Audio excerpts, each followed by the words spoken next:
এর মুখে উত্তপ্ত হয়ে উঠল গঙ্গারামপুর শহর। তৃণমূল কংগ্রেসের এক কর্মীকে গুলি করার অভিযোগ উঠছে খোদ দলেরই আরেক নেতার বিরুদ্ধে। মঙ্গলবার রাতে গঙ্গারামপুর থানার সামনে ঘটে যাওয়া এই ঘটনায় এলাকা জুড়ে চাঞ্চল্য ছড়িয়েছে। গুলিবিদ্ধ অবস্থায় তৃণমূল কর্মী শিবা চৌধুরী বর্তমানে গঙ্গারামপুর সুপার স্পেশালিটি হাসপাতালে চিকিৎসাধীন। তার বাড়ি গঙ্গারামপুর শহরের আউট কলোনি এলাকায়। পরিবারের অভিযোগ, মঙ্গলবার রাতে শিবা চৌধুরী নিজের গাড়িতে করে বাড়ি ফিরছিলেন। সেই সময় থানার সামনে তাকে লক্ষ্য করে গুলি চালানো হয়। অভিযোগের তীর গঙ্গারামপুরের এসসি ওবিসি সংগঠনের টাউন সভাপতি বাবু চৌধুরী ও তার সঙ্গীদের বিরুদ্ধে। গুলিতে গাড়ির জানলা ভেঙে শিবার পেটে গুলি লাগে। গুরুতর জখম অবস্থায় শিবা চৌধুরীকে স্থানীয়রা দ্রুত তাকে উদ্ধার করে গঙ্গারামপুর সুপার স্পেশালিটি হাসপাতালে নিয়ে যায়। বর্তমানে আইসিইউতে ভর্তি রয়েছেন এবং তার অবস্থা আশঙ্কাজনক বলে জানা গেছে। ঘটনার খবর পেয়ে হাসপাতালে পৌঁছান গঙ্গারামপুর বিধানসভা কেন্দ্রের তৃণমূল কংগ্রেস প্রার্থী গৌতম দাস সহ অন্যান্য তৃণমূল নেতাকর্মীরা। ঘটনা তদন্তে নেমে গঙ্গারামপুর থানার পুলিশ ইতিমধ্যে 3 জনকে আটক করেছে। তবে মূল অভিযুক্ত বাবু চৌধুরী খোঁজে তল্লাশি চালানো হচ্ছে। তিনি এখনো নিখোঁজ। গোষ্ঠীদ্বন্দ্ব না ব্যক্তিগত শত্রুতা, কি কারণে ঘটনা তা খতিয়ে দেখছে পুলিশ।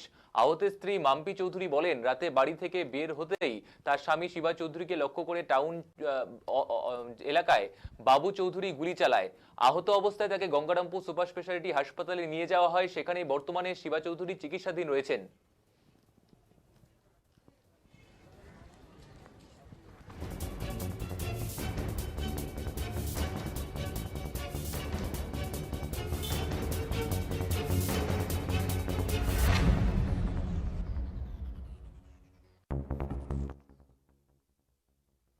কালকে 10টার সময় বাড়ির থেকে বেরোলো। বাড়ির থেকে বেরোনোর পরে হঠাৎ করে 10:30টার দিকে শুনি যে ওকে গুলি করেছে বাবু চৌধুরী।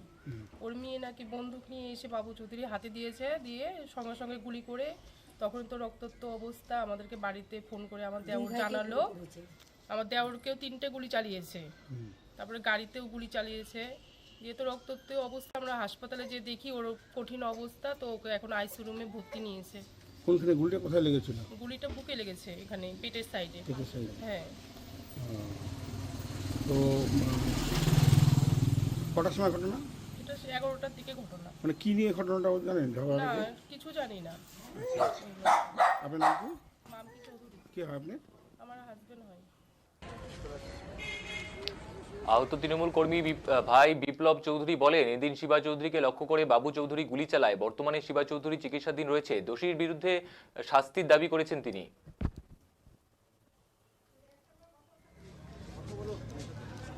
ঘটনা ঘটেছিল, কি জানতে পারলেন? কিছু ঘটনা ঘটেনি। আমরা যখন বাস স্ট্যান্ডে ছিলাম, বাস স্ট্যান্ড থেকে দাদা গাড়িটা বের হয়ে আসে, যখন নিউ মার্কেট ক্রস করার পরে বাবু চৌধুরী গাড়িটা ক্রস করার পরে দাদা গাড়ির সামনে দিয়ে এপাশ ওপাশ করতে করতে গাড়িটাকে কোনোরকম সাইড দিচ্ছিল না দাদা গাড়িটাকে। তারপরে দাদা গাড়িটাকে একদম নিজের ওর বাড়ির সামনে যখন আসে গাড়িটাকে, তখন নিজের গাড়ির সামনে একদম চাপিয়ে দেয়। চাপানোর পরে তারপরে বাবু চৌধুরী ওখান থেকে বের হয়ে নিয়ে গুলি চালায় দাদাকে গাড়িটাকে। কি কারণে গুলি চালালো কিছু জানতে পারলেন? না, এসব দিকে কিছু তো জানা নেই। পুরনো কি কোনো শত্রুতা কোনো কিছু? পুরোনো শত্রুতা কোনো কিছুই ছিল না, কোনো কিছুই হঠাৎ করেই এই ঘটনা। গুলিটা কোথায় লেগেছে? গুলিটা লেগেছে বা পাশে লেগে পিছন দিয়ে বেরিয়ে গেছে, সামনে দিয়ে লেগে পিছন দিয়ে বেরিয়ে গেছে। বর্তমানে কি অবস্থা আপনার দাদার? আজ আইসিইউতে ভর্তি আছে। আপনার দাদা কি একাই ছিল গাড়িতে? দাদা একাই ছিল গাড়িতে। আর ওরা কতজন ছিল? ওরা 3 জন ছিল। কি চাইছেন এখন আপনারা? আমরা চাচ্ছি প্রশাসন হিসাবে যে শাস্তিটা ব্যবস্থা হোক। ঘটনাটা কোথায় ঘটেছে? এবং থানার সামনে, থানার বাবু চৌধুরীর বাড়ির সামনে। থানার সামনে এই ধরনের ঘটনা কি বলবেন?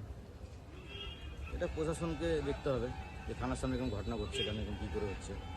আর বাবু চৌধুরীর লোক বলে এভাবে কী করছে নিজের বাড়ির সামনে। আপনারা কি চাইছেন? আমি প্রশাসন যেভাবে শাস্তির ব্যবস্থা চাইছি। ঘটনা কি গ্রেফতার হয়েছে, কেউ জানতে পেরেছে? এখনো আপাতত কিছু জানতে পারি। দাদা আপনার নাম? বিপ্লব চৌধুরী। এই ঘটনায় রাজনৈতিক মহলেও চাপানোতর শুরু হয়েছে। বিজেপি প্রার্থী সত্যেন্দ্রনাথ রায়ের অভিযোগ করছেন, ভোটের আগে গঙ্গারামপুরকে অশান্ত করতেই পরিকল্পিতভাবে এই ধরনের ঘটনা ঘটাচ্ছে তৃণমূল কংগ্রেস।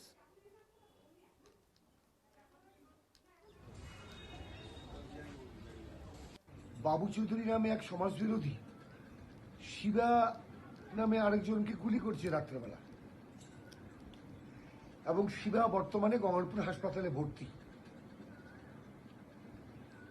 এবং এটা খুব দুঃখজনক ঘটনা। বহুদিন ধরে আমি বলছি, এই ধরনের সমাজবিরোধী কার্যকলাপ গঙ্গারামপুরে 2-4 জন করার চেষ্টা করছে, বেশি সংখ্যক না, 2-4 জন। আর তাদেরকে মাথায় নিয়ে আসছে তৃণমূল কংগ্রেস এবং তৃণমূল কংগ্রেসের প্রার্থী গৌতম দাস।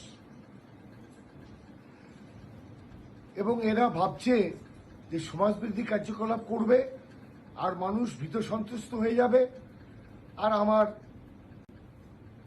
সবকিছু স্বার্থ সিদ্ধি হবে। আমি বলছি পুলিশকে এবং প্রশাসনকে এবং নির্বাচন কমিশনের যারা আছেন সম্মানীয় ব্যক্তিত্ব, তাদেরও কাছে আমার অনুরোধ, এইসব সমাজ বিরোধীরা যাদের ভয়ে এখন পর্যন্ত শিবার বাড়ির থেকে থানায় এফআইআর করতে পারেনি, থানায় এফআইআর করবে কি করে? গঙ্গারামপুর থানার আইসিদের এবং আইসিকে আমি বারবার করে বলেছি, এই বাবু চৌধুরীর থানার সামনে একটা এয়ার কন্ডিশন রুম আছে থানার সামনে, সে ওখানে বসে বসে দ্বিতীয় গঙ্গারামপুর থানা চালায়।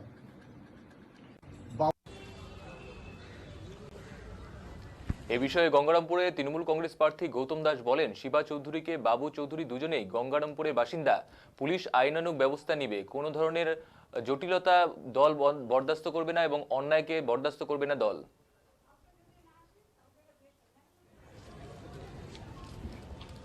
দুজনেই গঙ্গারামপুরের বাসিন্দা, আমি যতদূর জেনেছি লোক মারফত। যাকে গুলি লেগেছে তার নাম শিবা চৌধুরী এবং গুলি শরীরের এপার ওপার হয়েছে গুলি, এবং যে গুলি চালিয়েছে তার নাম আমি যতদূর শুনেছি বাবু চৌধুরী। সে গুলি চালিয়েছে এবং তার বাড়ির সামনেই ঘটনাটি ঘটেছে। পুলিশ আইনগতভাবে ব্যবস্থা নিচ্ছে, আমরা আইনের উপর ভরসা রাখছি। আমরা দলের পক্ষ থেকে কোনোভাবেই কোনো অন্যায়কে বরদাস্ত করব না। সে কে কোন দল করে সেটা বড় কথা নয়, আইন অনুযায়ী যা ব্যবস্থা হওয়ার নিশ্চিতভাবে পুলিশ আইন ব্যবস্থা। আমরা যতটুকু জানতে পেরেছি, এই যে বাবু চৌধুরী তিনি তৃণমূল কংগ্রেসের এসসি ওবিসির যে টাউন তিনি প্রেসিডেন্ট রয়েছে, তাহলে এই যে তৃণমূল নেতা গঙ্গারামপুরের বলা চলে, সে গুলি করলো, যে গুলিবিদ্ধ হয়েছে সে কি তৃণমূল কংগ্রেস করে নাকি সে অন্য দল করে? এর জন্য না, যে গুলিবিদ্ধ হয়েছে সে তৃণমূল কংগ্রেসের অ্যাক্টিভ ওয়ার্কার এবং যার নাম শোনা যাচ্ছে, যার কথা শিবা চৌধুরী নিজে মুখে বলেছে যে গুলি চালিয়েছে বাবু চৌধুরী, হ্যাঁ নিশ্চিতভাবে সেও তৃণমূল কংগ্রেস করে। কিন্তু তৃণমূল কংগ্রেস করে বলে কেউ আইনের ঊর্ধ্বে নয়। আইন অনুযায়ী যা ব্যবস্থা হওয়ার, কোনোভাবেই দুষ্কৃতি তাণ্ডব আমরা বরদাস্ত করব না এবং আমি প্রার্থী হিসেবে একেবারেই কোনোভাবেই এটাকে বরদাস্ত করব না। আইন অনুযায়ী যা ব্যবস্থা হওয়ার কি জন্য গুলি চললো কি বলবেন? এখন অবধি তার ঘটনা জানতে পারিনি, জানতে পারলে নিশ্চয়ই। দাদা, ভোটের মুখে এই ধরনের ঘটনা কতটা প্রভাব ফেলবে বলে মনে করছেন?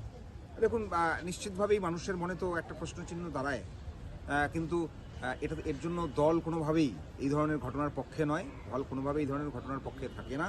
যে এই ধরনের ঘটিয়েছে আমরা আইনের উপর ভরসা রাখছি, নিশ্চয়ই আইনগতভাবে তার বিরুদ্ধে যা ব্যবস্থা হবে, দল কোনোভাবেই তার পক্ষে নয়। আহত পরিবারের সঙ্গে কথা বলেছেন? হ্যাঁ, নিশ্চিত কথা হয়েছে, নিজে হসপিটালে ছিলেন। দাদা, গোষ্ঠী কোন্দলের কারণে কি এই ধরনের ঘটনা হতে এরকম পারে? কিছু বিষয় নেই। ঠিক।